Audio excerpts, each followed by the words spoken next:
Guys, say hello to the replacements to the A4 sedan and Avant, the brand new Audi A5 sedan and Avant. And they are some of the best looking cars that Audi have ever made. It's such a treat to have a completely brand new ICE vehicle from a big manufacturer. It's something quite rare these days. Audi have been releasing what seems like an endless wave of EVs in the last few years, as like other manufacturers, they were gearing up towards going full electric in what felt like was going to be next week. But now they're more flexible on this, pushing those plans back, much like VW, much like Mercedes, and much like everybody else in the wake of the EV crash, because the market has spoken, you and I have spoken, we're not quite ready for all electric yet, but what we do want is some fantastic new ICE and hybrid product like this, our new A5 and S5. Now, this shift to the more traditional, looking at an ICE car, is kind of a sign of where Audi's new CEO is looking to take the company, namely back to its roots. The new CEO is called Gernot Döllner, and he's got a really interesting backstory. He was actually the head of project development, or the project manager of 918 Spyder and the Panamera for Porsche, worked under Oliver Blume, of course, who is now head of the VW group. So he's a VW veteran in the best way. And going back to the roots means three very special words for Audi fans, and that's Vorsprung durch Technik. Words that we haven't heard spoken in Ingolstadt for quite some time in the recent years, and perhaps a lot of the reason why the previous CEO was pushed out due to major product delays on some big product and kind of us coming away from where the brand should be. But now we find ourselves in a position where we've got some really exciting product, not just really good electric cars, but great ICE and hybrid cars like our new Q5 and of course this brand new A5 and S5. Now, a lot of automakers are going facelift crazy, particularly with their combustion cars at the moment, as they try to push them as far as they can into the future, hoping that their electric cars will take over. That's not the case with our new A5 and S5, which is literally from the ground up brand new. And it's actually on a brand new platform as well, which is the PPC platform, Premium Platform Combustion, I believe is what Audi refer to it as. And it's a whole new platform for both our two new variants, which is the sedan, which is actually basically a sportback and a hatchback, and our lovely Avant that we absolutely adore. Now, we'll get into design in a minute. Of course, it is a car that's grown in size versus A4, so it's longer by 67 millimeters. It's a little bit wider. You still have that typical Audi look, though, of the short greenhouse, the low slung position, the wide front, the massive wheels, so it all looks right. Of course, the other great thing about modern Audis is their lights. So we've got the newest generation of matrix LED lights with all the animations that you can control from the inside. I will show you that later, they're really cool. And on the rear, the latest OLED technology. We're talking 60 panels in the singular OLED unit, and again, tons of animations that you can choose from the inside, which I will show you in a sec. The new A5 is built at the Neckarsulm factory, and the point of this PPC platform is to have a platform that can quickly adapt. For example, bringing in electrification to a platform that's combustion, and allowing Audi to adapt quicker in the future. A great example of this is something that this car debuts in the A5, and that is their mild hybrid plus system, this MHEV Plus as they call it. And essentially what this is, we have a power generator that is linked to our engine. This leads toward the back to a lithium-ion battery, a small one in the back. And the power generator gives an extra 24 PS in certain circumstances, and it also helps to charge the battery in the back. This works in tandem with a new braking system that allows regeneration up to 25 kilowatts.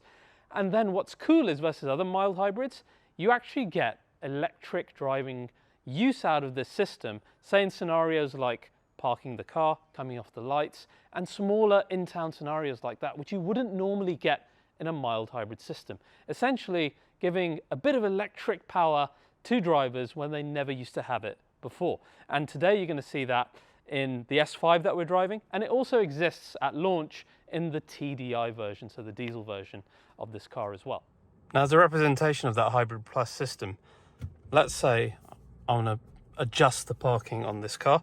Let's turn on the 360 camera as well. Now, when I'm moving around for the sake of parking, you will see that the engine is not on at all. It's completely silent because we are instead using the power generator of the engine. So it gives you a good idea where this Hybrid Plus system has actually been quite useful for those smaller maneuvers. Now let's talk about what else is under the skin. All models have the S-tronic twin clutch gearbox, which is great. We have also had Audi focus heavily on steering feel and the suspension, as you can see on the graph that they've shown us here, particularly focusing on comfort, understeer, oversteer, steering precision, which is really important from the get-go. So hopefully we'll see a bit of that when we're driving our S5 today.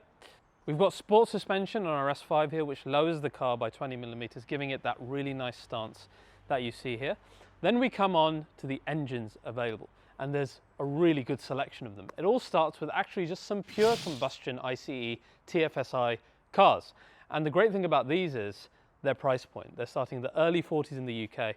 So they're actually undercutting both rivals in Mercedes and in BMW in terms of keeping our new A5 affordable, which is great. Then we have the diesel TDI variant, which comes with that mild hybrid technology. This is available in both rear-wheel drive and in quattro, so it's going to be a really good option for more torque, more mileage. And then finally, we come on to the main topic today, which is our S5. And I think it's a really handsome looking car, both in the sedan and of course in our amazing Audi Avant style as well. You compare it to our previous A4, and this has really brought things on in a good way, I think. I recently reviewed the S e-tron GT, the new one, and this reminds me a lot of that DNA, the aggressiveness of the front end, the air intakes, the curtains, the flat, shorter but wider grille.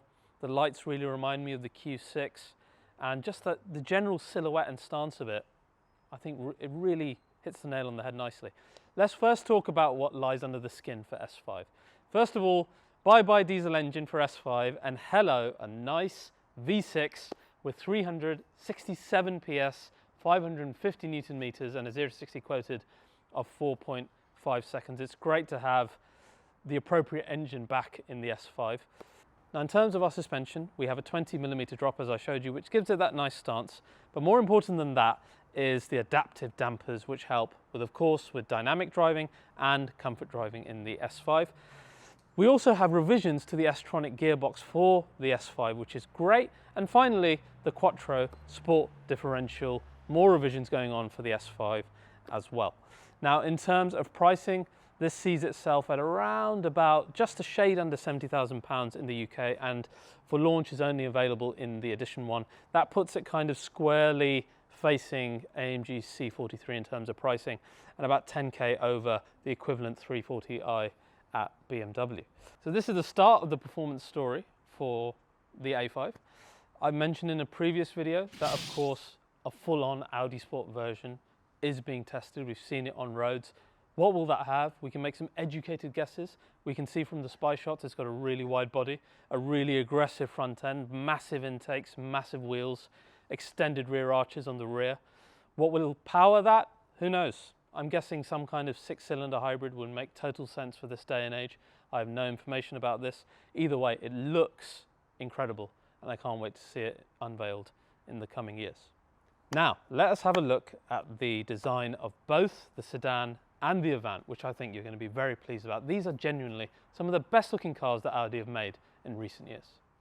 So guys, we have both our Avant here, which looks gorgeous in grey, and of course our lovely blue sedan cum hatchback. Now I want to show you a couple of things on both of these that are all new and quite nice actually for just your daily interaction with this car. The first thing that I saw on this was the door handles, which actually work really well. I've seen a few door handles that have been aerodynamically optimized in other car makers, and they're just a complete pain because they try to eat your hands. Yes, I'm talking to both Porsche and Mercedes, whereas this, it's tucked away underneath, kind of like BMWs, and it works really well. But let's talk about that front end, because that's where the action really is. It looks so nice and wide. That the grille is shorter, but it's wider, it's a bit flatter. You get this really quite aggressive look on the front. It's almost, dare I say, you know, RS4 looking, though the DNA is clearly S-line, like we said, matching e-tron, S e-tron GT that we saw recently. The lights almost identical to what I have in my long-term Q6, which are really nice lights, and we will get onto the animations of those. Our sedan here is all blacked out in terms of the trims, and that is a stark difference to the Avant, which comes with the chrome look, which I actually quite like.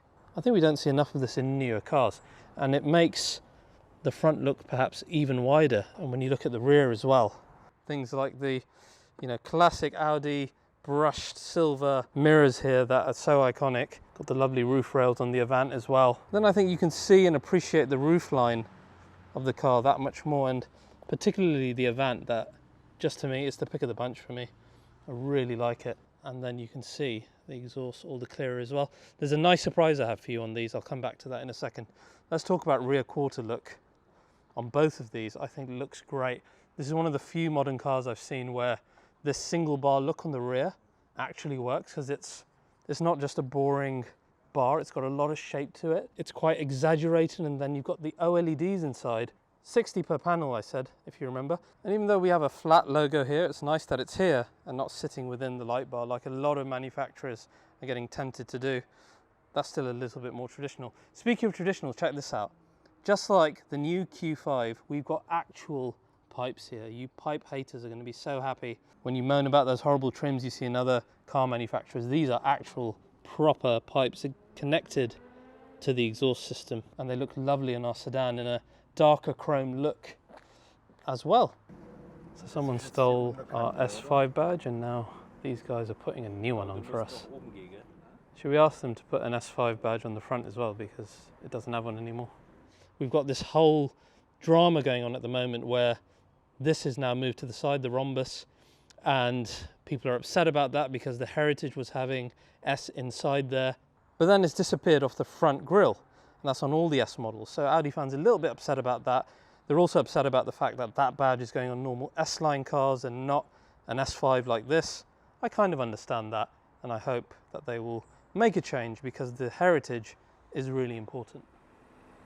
So as we head in to the interior, this is the all-new Audi interior structure, which is actually very, very different to what we've been used to. With us previously having the double screens here, now we've got this new skateboard display, as Audi call it, and you can see why it's called that, because it's literally a curved skateboard. And the reason for it being curved is, and I think it's quite well done by them, is so that everything can be easily reached by the driver. You do get a lot of the touchscreens now that are so large that you almost can't reach the other side, and I found that in quite a few cars recently, so that does make sense. Then they have the passenger display on this side for passengers who want to access some of those things. I still have mixed feelings about these things, but when you have a curved display, it starts to all kind of make a bit more sense why you might want a different one on that side. Now, I've actually lived with this interior for quite some time, because I've had a Q6 as a long-termer, so a report on that is coming soon, and that was one of the first cars to get this whole new interior structure that we see in our new S5 as well. And living with it, it's actually been pretty amazing. I'm happy to be away from the double screen setup that we had before, but as we discussed, this is an all new system by Audi, and actually in practice, if we just talk about the OS for a second, it's been really easy to understand and use. So you have a choice of a few different home screens. For example, you've got Audi Assistant here, which is actually powered by ChatGPT and is a lot more clever than it used to be according to Audi. Shall we try it? Let's try it. Hey Audi, please set the interior color to blue in the brightest setting. Okay, I'll set the interior lighting to blue. Oh, excellent. So it appears to be the case, just like Audi said, that it's in a really natural style of talking. Apparently it also uses ChatGPT in order to provide you information. So it's something that will get smarter over time as well. Who is the current CEO of Audi? According to Wikipedia, Audi is led by Gernot Döllner. So there you go, I was able to check the internet and give us totally up-to-date information on who Audi's current CEO was. So this is all good. Then we have different home screens that we can switch between. I quite like having Audi Drive Select, the clock, etc. A bit of a set back look for your interior, particularly at night, because this screen is actually an OLED screen. And what that means is, particularly at night, you do not get a big glaring screen looking at you. Instead, the blacks aren't lit up at all. It's only the pixels that have color or are white that are lit up. And you end up with something that is a lot more comfortable to be staring at for longer periods of time. I'm so glad Audi have done this. They're one of the few manufacturers who actually have. So it's holding them in good stead, in my opinion. So it's going to allow this interior to be more relevant over time, and it's certainly now one of the top ones because of that. In terms of finding apps, etc., everything is really easy to find in here. Even the driving assistant stuff that's been more hidden in the past, quite easy to find. And then you can set all the systems that you want to set. For example, we have a shortcut on our steering wheel here, which is for the speed limit assistant, which is really annoying. So you can set all of that to your liking. Nice thing with ambient lighting, we've got a number of options available now, and you can choose different colors between the surfaces. So you can choose a different color light at the bottom here and a different one for your animated bar at the top. And I'll go into this in a lot more detail in my Q6 review. We have a bar at the back that actually animates live based on what's happening in the car, and that I will show you more when we're driving. The center console is pretty stripped back, and really it's almost identical to the Q6, and I hope they don't do that with every model, because every model needs to have its own unique feel. And considering that they're sharing all of this already probably going forward, then a lot of that's going to diminish. We've got a gear selector here, which is, it's not my favorite, it's those knobby ones. I prefer having a proper gear selector. In practice it works really well having lived with it, but it just doesn't say much, does it? You've got two big cup holders here, the new Audi key as well. You've got wireless charging and a couple of USB-Cs here, and the vents are nicely done in a kind of brushed chrome finish, and of course lots of microfiber. I really like the vents on the side and the covers for the Bang & Olufsen. That really gives this interior a nice structured look. But the interior for the new A5 looks so much better when you see it with a bit of colour. Let me show you what the Avant's interior looks like. Now, as we get in the Avant, this is my type of interior. Much more exciting, and kind of shows you in a big way the different interior shape that we have for Audi going into the future, particularly the exaggerated dashboard, which you can see better thanks to our microfiber lining it here in red. I don't know why we get these black press cars. I know people want to see the cars in black because that's probably the most popular color, but to really see the difference, you need to have a nice color like this. And this looks really great in this burgundy finish. Leather looks great. We've got the diamond stitching perforated here, like a gray silver stitch in between it. Got the S-Line logo at the top in the correct logo format. As you see from the rear, again, you can really see that dashboard shape, the way that the skateboard really angles toward the driver so you can reach properly. And yeah, this gives you a much better idea of the changes. Rear, very spacious, just as nicely trimmed as well. No sunroof on this one, so it gives you an idea of how light or dark it would be. And of course in the Avant, but yeah, loads of space. Now guys, I've got a standard A5 here, and there's something really cool in this that you might have seen in some newer cars, and that is this roof. I'm sure you know what I'm going to show you now. That's right, it is the transforming panoramic roof, and it's really impressive actually. If you give it a soft press, you can control, for example, how many panels you want to go back, and it's actually nice that it's raining because you can see the effect of it in terms of blocking out the light. And this is cool. The other thing that's amazing is just how big this is in the Avant. We've got 9 different sections in the Avant. The sedan is still big with 6 different sections, but that is one of the biggest uninterrupted panoramic roofs that I've ever seen, and it's really impressive. Now the other new thing is of course the new Audi steering wheel. It's got good points to it that I love. For example, the fact that it's flat bottomed, flat topped, really nice and thin. You've got buttons that in practice work really well. They look touch, but they're proper click buttons. And you've got a nice S-line spoke at the bottom. What I don't like is the airbag. I think it's a bit too plain. It looks like it's a non-S-line airbag, just a sport one. We had those lovely round ones in the past that were a lot more exciting. But generally, I've liked living with it in the Q6, and it's the same one here in the A5. Now, driver zone is nice, but it's a bit of a step back in some ways. Firstly, the animations are great, so it's a step forward in that way, but we lose the views that we were able to choose in the past. Now, there only being this one, which gives you driving assistance while you're driving, and you can change a few of the things on your side here, including, in fact, even having like Apple Maps and Apple CarPlay. But that's the only view you get. You don't get the choices of the other views that you used to have in the past, which is a real shame. But this all feels like it's version 1 of a whole new system that has the ability to be that much better versus what we used to have. So we need to give it time. It's going to have over-the-air updates as well, which will make it better. So let's see how Audi improve on this over time. Of course, you have a massive heads-up display now, 85% larger than it was before. And again, that's something that's adding a lot of value in this car. A few other bits, we've got this new control section here that some people haven't liked. I've actually lived with it, as I said, for a while, and I found it to be okay. You've got your memory buttons here, you've got the ability to do child lock on the rear doors, and it all works okay. It's well lit up at night. You've got standard buttons here for your windows, etc. So all of that has been okay. It's been a nice interior to live with. I like the structure, I like the skateboard. More importantly, I like the fact that it's easy to use and very logical. And when you get a nice interior color, then it looks fantastic.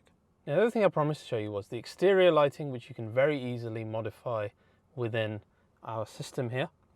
So what we're going to do is we're going to head over to number 1 first, and you can see what that looks like. And it's nice that it gives you not just the final look, but the actual animations that play within that selection as well, so that when you go through all of them, then you get a good idea of not just what the final look is, but how they're going to animate when you unlock and lock the car.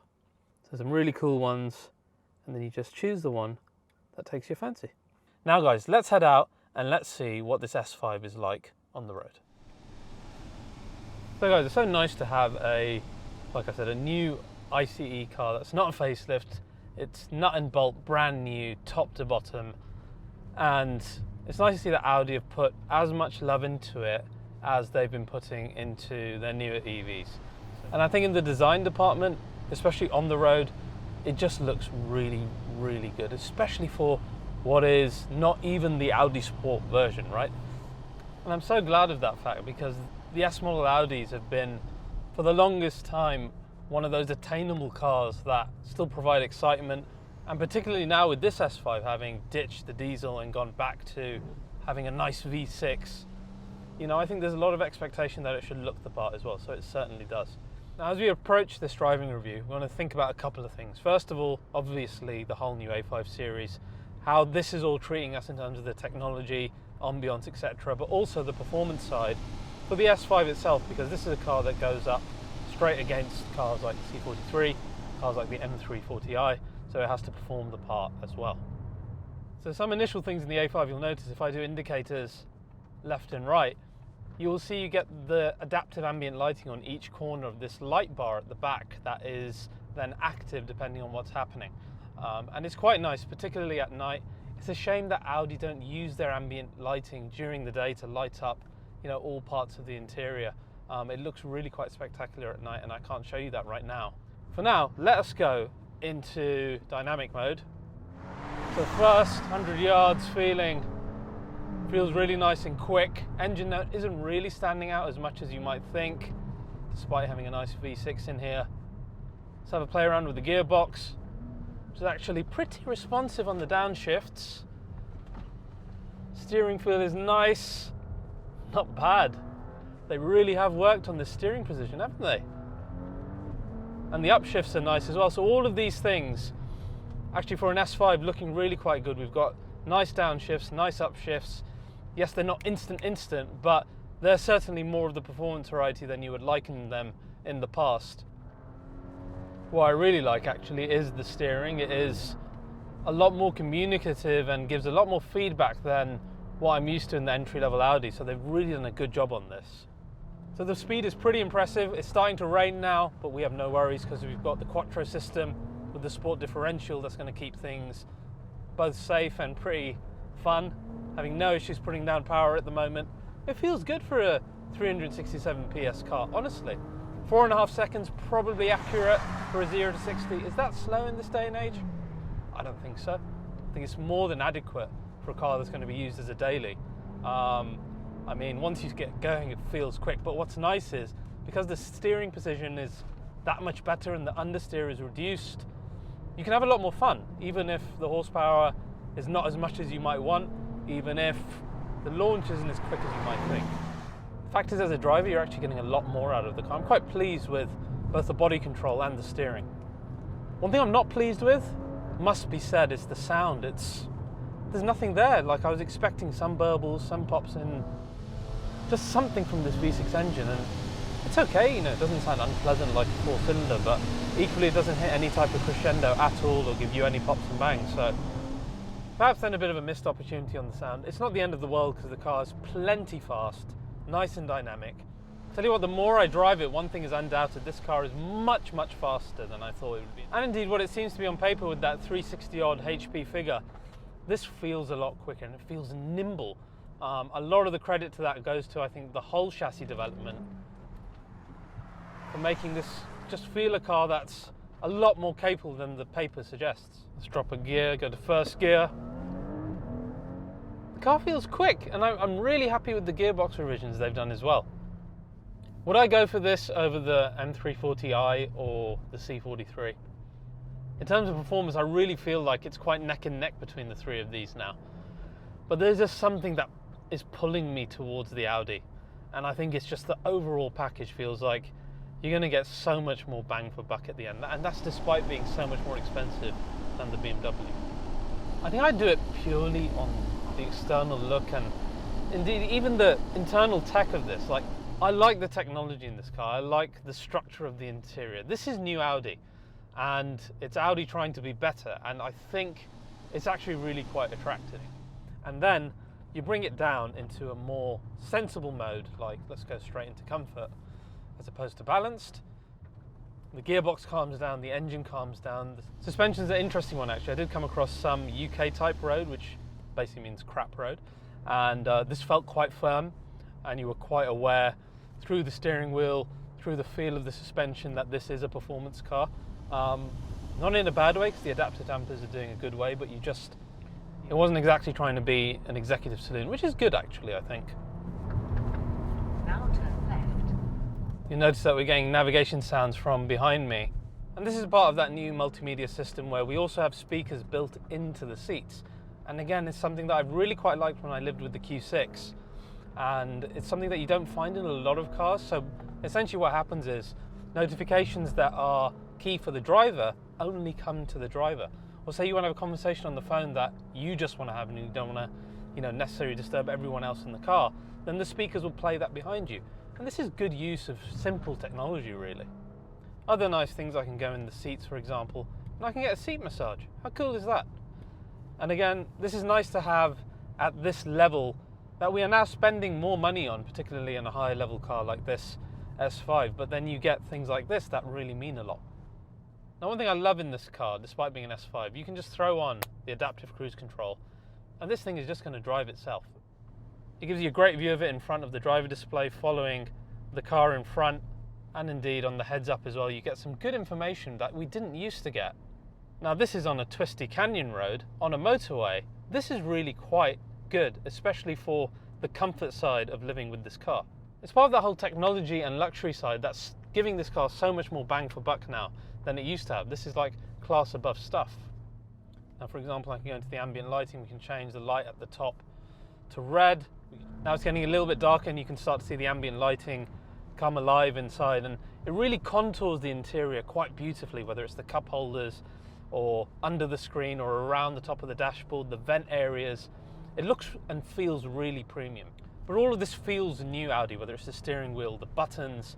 There's a lot of effort that's gone into this to make this feel new and fresh. And I appreciate that as a driver. It feels like you're getting bang for buck. The massage function, 360-degree camera being standard, so many of these things really adding to what feels like a more mature, more capable car that can pretty much handle anything you throw at it, including going a lot faster and having a lot more fun. Just like you guys, I struggle to find good affordable cars these days, and while this is the S5 and yes, it's near to £70,000, I can imagine with the entry-level versions of our A5 now, and how they have so much more bang for buck in terms of luxury, in terms of technology, and yet are still sitting at that kind of £40,000–45,000 mark.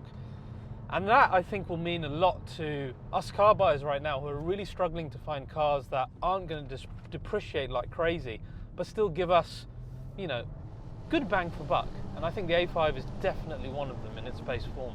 As for this S5, I think it's definitely moved ahead in terms of dynamics, steering, suspension feel, and of course all the refinement that we find inside. The emotional side of it just lets me down, and it makes me wonder, would I want to spend, you know, up to £70,000 on a car like this? I'm not sure. I think I would need to live with it more to come to a definite answer. There is absolutely no doubt though that it's more capable than it's ever been before, and I think it's one of the most stunning looking new cars on the road. So guys, I hope this video has helped understand both the A5 and given you a little insight into what the S5 is like to drive in this first drive. If it's been useful to you, please do like and subscribe to RBR. A lot of effort goes into each of these videos to make it exciting for you. And a little tap of that like and subscribe button is hugely appreciated by us. So until next time guys, have a good one. See ya.